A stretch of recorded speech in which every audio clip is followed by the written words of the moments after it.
आधुनिकीकरण का भारतीय जनता पार्टी का ऑफिस लिखा ना यहाँ पे मोदी फॉर पीएम, बस यही है। डोनेशन बॉक्स में वैसे राजनाथ सिंह जी की भी फोटो लगी है।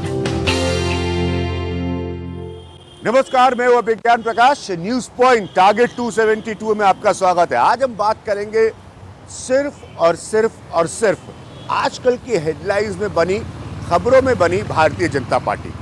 बड़ा सवाल ये है कि क्या बदला है भारतीय जनता पार्टी में। पार्टियों में बहुत कुछ बदलता है, नेता बदलते हैं, चेहरे बदलते हैं, लेकिन इस पार्टी को तमाम सालों पहले जब ये सत्ता के अपने पीक पर थी, ये सत्ता में कैसे आई, ये सारा दौर मैंने बहुत करीब से देखा। अटल बिहारी वाजपेयी की 13 दिन की सरकार, फिर अटल बिहारी वाजपेयी का प्रधानमंत्री बनना, भारतीय जनता पार्टी का एक राष्ट्रीय सत्ता के विकल्प के रूप में सत्ता में आना, ये सब कुछ देखा। लेकिन मैं आपको बड़ी दिलचस्प चीज़ बताता हूँ कि एक चीज़ अगर नहीं बदली, बीजेपी के इस मशहूर पते 11 अशोक रोड पे, जो कि बीजेपी का हेडक्वार्टर है, बीजेपी का मेन ऑफिस, राष्ट्रीय ऑफिस है, अगर एक चीज़ नहीं बदली है तो ये बोर्ड। अब इस बोर्ड की बड़ी मज़ेदार कहानी आपको बताते हैं। ज़रा थोड़ा सा ये पत्तियों के बीच में घुस जाऊं मैं, तो अब आप देखिए साहब, यहाँ पर लिखा हुआ है सबका साथ और सबका विकास। अब सबका साथ और सबका विकास तो हो गया भारतीय जनता पार्टी का नारा, ठीक है, आम जनता के लिए, कार्यकर्ताओं के लिए। लेकिन ये सबका साथ सबका विकास में बहुत सारे लोगों का कोई विकास नहीं हुआ भारतीय जनता पार्टी में। भारतीय जनता पार्टी में एक बड़ा वर्ग है, वो इस तरह का, जो मानता है कि पार्टी जब ऊपर गई तो वो पीछे रह गए, वो उठ नहीं पाए। तो मुझे नहीं पता कि ये सबका साथ सबका विकास जो है ये बीजेपी पर कितना अप्लाई होता है। आप देख सकते हैं 11 अशोक रोड, ये सबसे मशहूर पता है देश में भारतीय जनता पार्टी का। सेंट्रल ऑफिस है इनका, केंद्रीय कार्यालय है। अब आते हैं चेहरों पर, तस्वीरों पर, इनकी भी बड़ी दिलचस्प कहानी है। मज़ेदार बात यह है, आपको बताता हूँ आज, जरा चढ़ जाऊँ, हमारे एन रवि साहब जो है उतरते चढ़ते देखते रहेंगे। अब देखिए, अटल बिहारी वाजपेयी, लाल कृष्ण आडवाणी, राजनाथ सिंह और नरेंद्र मोदी। अब इसी पोस्टर को मैं दूसरे तरह से भी एनालाइज कर सकता हूँ, मेरी मर्जी। एक तरीका इस पोस्टर को देखने का है, अटल बिहारी वाजपेयी, लाल कृष्ण आडवाणी, राजनाथ सिंह और नरेंद्र मोदी। दूसरा तरीका इसी पोस्टर को देखने का है, जो आजकल आरोप लग रहे हैं भारतीय जनता पार्टी में कि बीजेपी का मोदीकरण हो चुका है। दूसरा इधर से शुरू करने का हो सकता है। सबसे पहले नरेंद्र मोदी, उसके बाद राजनाथ सिंह, उसके बाद लाल कृष्ण आडवाणी और उसके बाद अटल बिहारी वाजपेयी। पॉइंट मेरा ये है कि इसी सिर्फ इस पोस्टर का आकलन कर रहा हूं मैं, और कुछ नहीं कर रहा हूं। पॉइंट मेरा ये है कि इसी पोस्टर को आप दो तरीके से देख सकते हैं। इसी बड़े से, एक इधर से इधर जा सकते हैं और आप एक इधर से इधर जा सकते हैं। पार्टी का इतिहास जो है वो इधर से इधर वाले सीक्वेंस में आता है, और पार्टी का वर्तमान जो है वो इधर से इधर वाले सीक्वेंस में आता है। इसीलिए ये जो मोदी साहब है, इनके ऊपर बड़ा आरोप लगता है कि भारतीय जनता पार्टी का इन्होंने मोदीकरण कर दिया। तो बहुत कुछ बदला है बीजेपी में। आडवाणी जी का क्या हाल है ये आप सबको पता है, आप अखबार पढ़ते हैं, सुर्खियां पढ़ते हैं, टेलीविज़न की डिबेट्स सुनते हैं। राजनाथ सिंह एक बार अध्यक्ष रह चुके हैं भारतीय जनता पार्टी के, तब बहुत कमाल नहीं कर पाए, इस वक्त पूरे चार्ज में नज़र आते हैं। अटल बिहारी वाजपेयी अभी भी वो चेहरा जिसको बीजेपी इस्तेमाल करती है, लेकिन इनके जो ख़ास लोग थे, जसवंत सिंह जैसे, वो पार्टी छोड़ के इंडिपेंडेंट चुनाव लड़ने की स्थिति में आ गए। तो बड़ा दिलचस्प है। जैसे मैंने कहा, इधर से इधर भी आप देख सकते हैं, और ये अतीत की तस्वीर है, और इधर से इधर ये वर्तमान की तस्वीर है, प्रेजेंट की तस्वीर है नरेंद्र मोदी वाली। चलिए चलते हैं भाई, 11 अशोक रोड, बीजेपी का केंद्रीय कार्यालय। बड़ा साल मैंने यहाँ पर बिताए हैं। एक छोटी सी घटना आपको बताता हूँ।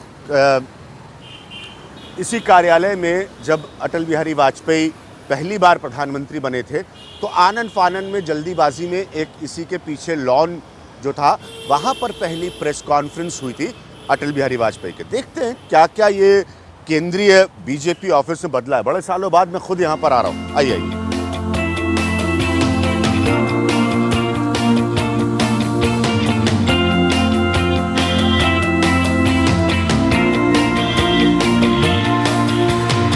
आइए, देखो जरा नए ज़माने की भारतीय जनता पार्टी।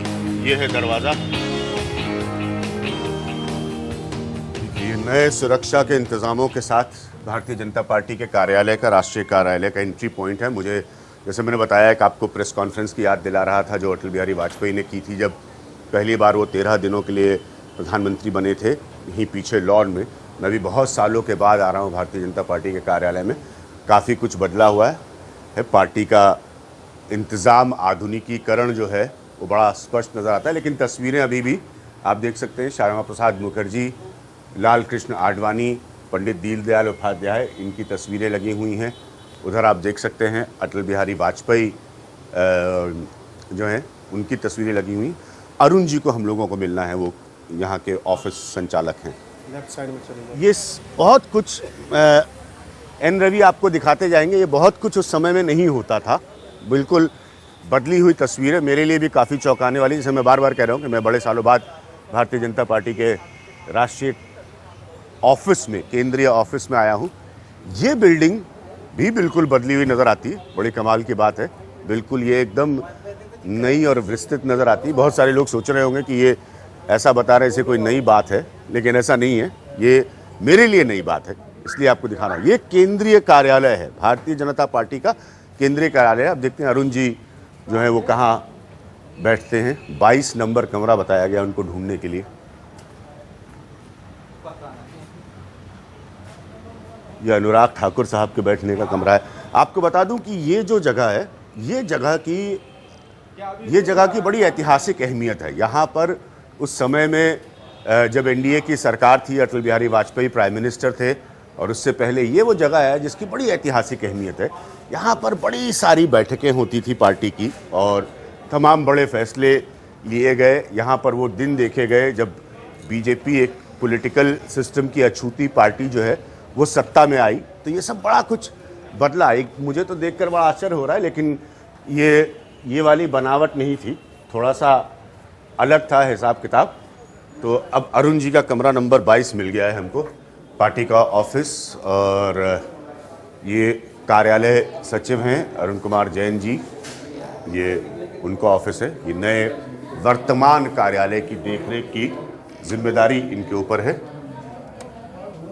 कमरे में मेरा चैनल एनडीटीवी इंडिया चल रहा है, ये शूट कर सकते हो भाई कि अरुण जी के कमरे में हमारा चैनल एनडीटीवी इंडिया चल रहा है। तो खबरें अरुण जी हमारे और उनके साथी हमारे चैनल पर ही देख रहे हैं। With every passing episode, you are getting better. Thank you so much sir. ये बड़ा बदला हुआ देखिए भारतीय जनता पार्टी का कार्यालय। जैसे मैं बार बार कोशिश कर रहा हूँ आप लोगों को बताने समझाने की कि जिस समय में हम आया करते थे, मुझे भी बहुत सालों बाद मैं बीजेपी के ऑफिस में आया हूँ। अंदर से तो बिल्कुल ही पहचान में नहीं आ रहा है। नड्डा जी से मिलना है, जेपी नड्डा जी भी कहीं गए हुए हैं। बिल्कुल ही बदली हुई तस्वीर है ये भारतीय जनता पार्टी की। बड़ा आधुनिकीकरण हो गया है बीजेपी का, ये जरूर है बताना। चुनाव का एकदम पीक समय है, गतिविधि आप देख ही सकते हैं। यह भी अंदर के इलाकों में। अब समझाता जाऊंगा आपको मैं। अब आप देखिए कि ये महान लोगों की तस्वीरों के बीच में, जिसमें सुभाष चंद्र बोस से लेकर वीर सावरकर, महाराणा प्रताप, रानी लक्ष्मीबाई, छत्रपति शिवाजी, बिरसा मुंडा, महात्मा गांधी, सरदार पटेल, रविन्द्रनाथ टैगोर, ठक्कर बापा आप देख सकते हैं, स्वामी दयानंद जी, यहाँ से भगत सिंह, सुखदेव, राजगुरु, अफशाकुल्ला खान, लोकमान्य तिलक, लाला लाजपत राय, गोपीनाथ बोरदोलोई, सुब्रमण्यम भारती, मदन लाल ढींगरा आप देखती है। ये महात्मा फूले। तस्वीरों के बाद ये स्टिल फोटोग्राफ हैं जो मूविंग पिक्चर्स हैं, यानी कि चलती फिरती नए ज़माने की तस्वीरें। वो नरेंद्र मोदी की आती हैं नए विज्ञापनों के साथ। सो ये थोड़ा सा आधुनिकीकरण का भारतीय जनता पार्टी का मिश्रण है। ये प्रतिमा भी पहले रहती थी, लेकिन ये सारा बनावट, ये जो फर्श वगैरह सब आपको नज़र आ रही है, ये बिल्कुल नया आर्किटेक्चर है भारतीय जनता पार्टी का। ये तब भी प्रमुख द्वार होता था। अच्छा ये भी देखिए, ये बैठने की जगह है, लाउंज है। अच्छा ये भारतीय जनता पार्टी के राष्ट्रीय कार्यालय का लाउंज है। यहाँ आप लोग आके बैठते हैं। कहाँ से आए आप लोग? आप कहाँ से आए भाई साहब? है गुजरात से आए। किसको मिलने आए? ऐसे आए। अच्छा ऐसे, ठीक है। भारतीय जनता पार्टी के कार्यालय आए। ये लाउंज एरिया है। ये तस्वीरें हैं डॉक्टर श्यामा प्रसाद मुखर्जी की तस्वीरें हैं, और ये सारी राष्ट्रीय अध्यक्षों की तस्वीरें हैं। अटल बिहारी वाजपेयी, लाल कृष्ण आडवाणी, मुरली मनोहर जोशी, कुशाभाऊ ठाकरे, बंगारू लक्ष्मण, जना कृष्णमूर्ति, वेंकैया नायडू, राजनाथ सिंह, नितिन गडकरी, ये पंडित दीनदयाल उपाध्याय की। इनमें से बड़ा दिलचस्प है कि ये ऊपर में के चेहरे छोड़कर बाकी इनमें से कई लोग उस समय अध्यक्ष रहे भारतीय जनता पार्टी के, जब बीजेपी की सरकार थी, जब एनडीए सत्ता के पीक में थी। इनमें से कुछ लोगों ने अपना कार्यकाल भी पूरा नहीं कर पाया। तो बार बार जो बीजेपी में बहस होती है ना कि भाई ताकत जो है किसके पास रहती है, कांग्रेस पर बीजेपी चार्ज लगाना बहुत पसंद करती है, लेकिन ये इनमें से वो चेहरे हैं। ये बंगारू लक्ष्मण साहब हैं, जिन पर आपको पता ही है कि आरोप लग गया था पैसा लेने का। ये जना कृष्णमूर्ति जी हैं। तो जब वाजपेयी और आडवाणी का वरदहस्त था इस पार्टी पर, पकड़ थी, वाजपेयी प्रधानमंत्री थे, आडवाणी जी सबसे बड़े नेता थे, तो इन अध्यक्षों की अहमियत कोई बड़ी ज़्यादा नहीं थी भारतीय जनता पार्टी में। ये पॉइंट मैं रखना चाह रहा हूँ। तस्वीर इनकी, हालांकि यहाँ पर जो सेंट्रल कार्यालय है भारतीय जनता पार्टी के, उसके लाउंज में तस्वीर इनकी ज़रूर लगी हुई है। आइए ज़रा बाहर चलते हैं। तो ये आप देख रहे हैं बड़ा नए युग का दिखने वाला बीजेपी ऑफिस। आपको बता रहे थे जहाँ लोग आएँ, इत्मीनान करें, पार्टी वार्टी के कार्यालय में बैठे आराम से। थोड़ा धूप आ रही है लेकिन एसी वेसी का इंतज़ाम है, गर्मी तो नहीं है ना यहाँ ज़्यादा। हाँ, एसी वेसी का इंतज़ाम है। तो ये नए युग की बीजेपी, जैसे मैंने कहा, मेरे समय के रिपोर्टिंग के दिनों में इतना इंतज़ाम नहीं था। हम लोग धूप में ही बैठ जाते थे नेताओं के साथ लॉन में कुर्सी खींच के, लेकिन यहाँ बड़ा अच्छा है सबके। हाँ जी बताएं। हाँ मिल रहे हैं सर। अच्छा, मिल रहे हैं। आप कौन? यूनुस खान भोपाल से। अच्छा, आप यूनुस खान साहब हैं भोपाल से। अच्छा अच्छा, आप किस लिए आए यहाँ पे? जर्नलिस्ट हूँ सर मैं भी। अच्छा जी, भोपाल से। अच्छा अभी आपको देखा था, मैंने कहा चला मैं मिल लेता हूँ सर से। अच्छा, thank you so much. Thank you so much. Doctor editor in राष्ट्रीय संस्कृति। अच्छा अच्छा, हाँ, थोड़ा सा एक बार और हम अंदर देखिए। वो बड़ी तस्वीरों के साथ, जैसे मैंने आपको बताया था, ये बड़े बड़े लोगों की तस्वीरों के साथ, ये स्टिल तस्वीरें हैं मोदी जी की, ये बोलते हुए तस्वीरें हैं। मोदी जी 2014 के चुनाव का भारतीय जनता पार्टी का चेहरा।